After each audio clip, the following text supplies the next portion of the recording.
Selamat datang di channel Radio Mahabharata, channel yang membahas kisah Mahabharata dari berbagai sisi.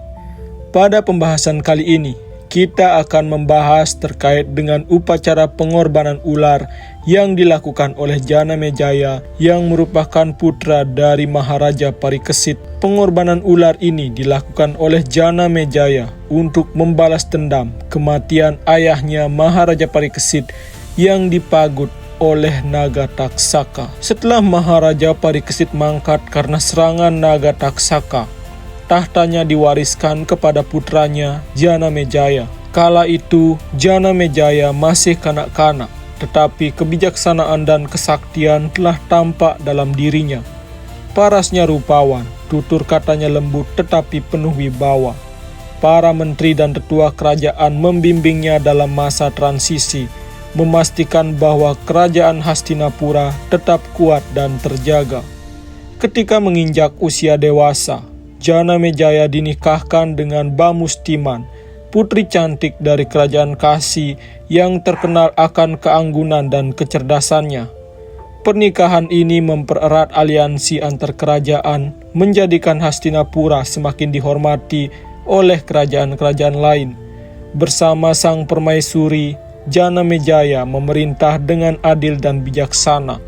Rakyat pun memujinya karena keputusannya selalu mengutamakan kesejahteraan bersama. Namun, tugas sebagai raja tidaklah mudah. Janamejaya menghadapi berbagai tantangan, termasuk pemberontakan kecil di wilayah perbatasan. Ketika desa Taksila, sebuah wilayah yang terkenal akan keberaniannya, mencoba melepaskan diri dari Hastinapura, Raja Janamejaya memimpin pasukannya sendiri ke medan perang.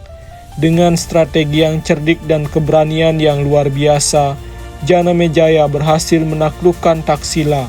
Desa itu pun tunduk di bawah panji Hastinapura. Usai peperangan, seorang resi tua bernama Utangka datang menghadap ke istana dengan jubah kumal tetapi sorot mata penuh dendam. Utangka membawa pesan yang mengguncang hati sang raja. Resi itu bersujud di hadapan Janamejaya dan berkata dengan nada penuh kepedihan, "Wahai Raja Agung, aku datang untuk mengingatkanmu tentang sebuah dendam lama. Tahukah engkau bahwa ayahandamu, Maharaja Parikesit, meninggal bukan karena ajalnya, melainkan karena ulah naga taksaka. Aku sendiri menjadi saksi kebiadaban taksaka yang meracuninya." Janamejaya tertegun mendengar penuturan tersebut. Meski ia telah mendengar kabar kematian ayahnya, detail kejadiannya tidak pernah diceritakan sejelas ini. Dengan penuh rasa ingin tahu, Janamejaya meminta Utangka untuk melanjutkan ceritanya. "Tuanku," lanjut Utangka, "naga taksaka adalah makhluk licik dan kejam. Ia membunuh ayah andamu dengan tipu daya, mengakibatkan kesedihan besar bagi seluruh negeri. Aku sebagai pelayan yang setia pada Hastinapura datang kepadamu untuk meminta keadilan. Jika engkau raja yang adil dan berani, maka hukumlah naga taksaka dan balaskan kematian ayahmu." Hati Janamejaya membara mendengar permohonan Utangka. Di satu sisi ia merasa terpanggil untuk menuntut balas atas kematian ayahnya. Di sisi lain ia tahu bahwa melawan naga taksaka adalah tantangan besar yang akan melibatkan kekuatan supranatural. Sebagai raja yang bijak, Janamejaya tidak mengambil keputusan terburu-buru. Setelah mendengar penuturan Resi Utangka, Raja Janamejaya memutuskan untuk mencari kebenaran cerita tersebut. Ia memanggil para tetua istana, patih dan resi-resi lainnya untuk membahas kematian ayahandanya. Para patih yang hadir membenarkan kisah Utangka, menceritakan bahwa Maharaja Parikesit tewas akibat racun yang disemburkan oleh naga taksaka. Salah seorang patih berkata, "Tuanku, naga taksaka memang dikenal sebagai makhluk yang berbahaya. Ia menyimpan dendam lama terhadap Wangsa Barata dan kini ia telah membawa bencana bagi tahta Hastinapura." Janamejaya terdiam sejenak, menatap jauh ke arah singgasana ayahnya yang kini menjadi miliknya. Dalam hati, ia merasa marah dan terluka atas kehilangan itu. Namun, sebagai raja yang bijak, ia tidak ingin bertindak gegabah.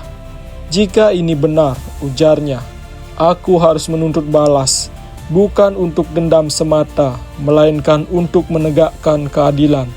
Biarkan seluruh alam mengetahui bahwa Hastinapura tidak akan membiarkan pelanggaran terhadap wangsa ini." Para menteri dan resi sepakat bahwa cara terbaik untuk menuntut keadilan adalah dengan mengadakan sarpayajna atau upacara pengorbanan ular. Upacara ini dirancang untuk memanggil seluruh naga ke altar pengorbanan, termasuk naga taksaka dan juga para ular, agar mereka menerima hukuman atas perbuatan mereka. Janamejaya setuju dan segera memerintahkan persiapan. Para pendeta terbaik diundang dari seluruh penjuru negeri. Altar besar dibangun di tengah lapangan suci dengan api pengorbanan yang menyala terang. Pendeta utama memimpin doa dan mantra yang kuat untuk memanggil para ular dan naga dari seluruh penjuru dunia. Mantra-mantra itu bergema, menciptakan getaran yang memanggil ular-ular yang tidak bisa menolak kekuatan upacara tersebut. Seekor demi seekor ular terbang ke arah altar, ditarik oleh kekuatan mantra, lalu jatuh ke dalam api pengorbanan. Suasana menjadi mencekam. Para rakyat yang menonton upacara itu merasa ngeri melihat ular-ular besar melayang di udara, berdesis-desis memohon ampun, tetapi tetap terjatuh ke dalam kobaran api. Sang raja dengan hati yang teguh mengamati jalannya upacara tanpa goyah, meskipun jeritan para ular dan naga menggema di sekelilingnya. Di tengah semua itu, para pendeta terus melantunkan mantra, berusaha memanggil naga taksaka, pemimpin para ular. Naga taksaka yang mengetahui rencana ini menjadi gelisah. Ia sadar bahwa kekuatannya tidak akan cukup untuk melawan mantra pengorbanan itu. Maka ia memanggil Sang Astika, seorang bijak muda yang juga memiliki darah naga, untuk memohon belas kasihan Raja Janamejaya. Sang Astika dengan mengenakan jubah putih sederhana dan membawa sebuah tasbih suci mendatangi lokasi upacara. Ia menyembah sang raja dan berbicara dengan suara lembut namun penuh wibawa. "Wahai raja yang agung dan bijaksana, aku datang dengan suatu pemohonan.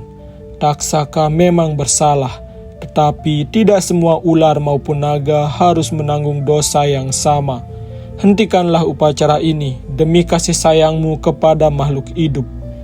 Janamejaya yang awalnya tidak terpengaruh mulai merasakan sesuatu yang berbeda saat mendengar kata-kata Sang Astika.